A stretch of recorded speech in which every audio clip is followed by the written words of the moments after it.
Достар, ассалаумағалейкум. Бүгін бізде Hyundai Santa Fe 2010 жылдың электронды блок жүйесі. Бұл электронды жүйе қысқаша аңдатпай айта кетейін, неден басталғанын. Мына столдың үстінде тұрған электронды блок жүйе.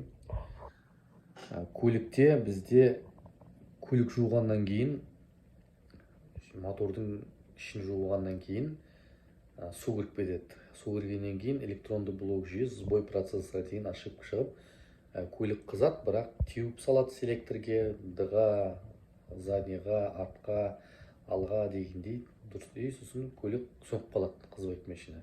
Сондықтан менде қазір жаңа функция бар. Бұл кез келген электронды блок жүйе, топливная аппаратура, жүк көлігі, автобус және жеңіл көліктерге, мотоциклдік электронды блок жүйелеріне, ABS-терге тапсырыс қабылдаймын. Кез келген таптырмайтын электронды блок жүйеге болса, хабарлассаң да болады. Сол видеоның енді шетіне өзім жарнамалап кетейін.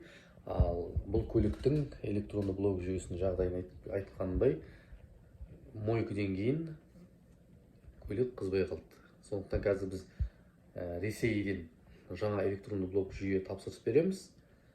Бір айдан кейін бұйырса жаңа электронды блок жүйені келгеннен кейін сізге жаңа видео түсіретін боламын. Енді бұл компьютер SIM 2341 деген электронды блок жүйе. Мынау мотормен жауап береді, ал мынау автомат қорапшаға жауап беретін электронды микросхемалар болып табылады. Бұл өзінікі, біздің ішін ашып қазір оқып жатқан сәт.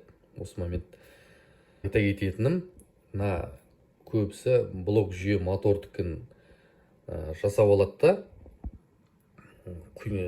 да, басқа бұндай блокқа құйғысаң, көлік қызбайды. Көлік қызып тұра береді, бірақ автомат коробка жүрмейді. Неге десеңіз, мына автомат коробка жауап беретін микросхемада вин-код бар, ұзын пароль бар. Коробкаға жауап беретін, селекторды қозғалтпайды.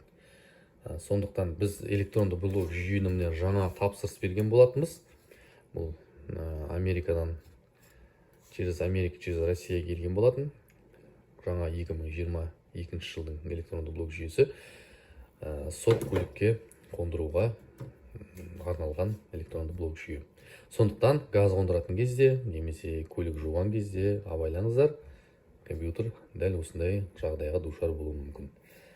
Қазір біз мына программасын құйып, жазып алып, сосын мына электронды блок жүйеге клондайтын боламыз. Мінекей достар, жаңа Hyundai'ды қарап берген болатынбыз, компьютерін салдық. Мінекей көлік қызып тұр, әдемі болып түсіп тұр. Сосын бір ошибкасын қарайық қазір. Негізінде бұл көлікте неисправность процессоры деген бар еді.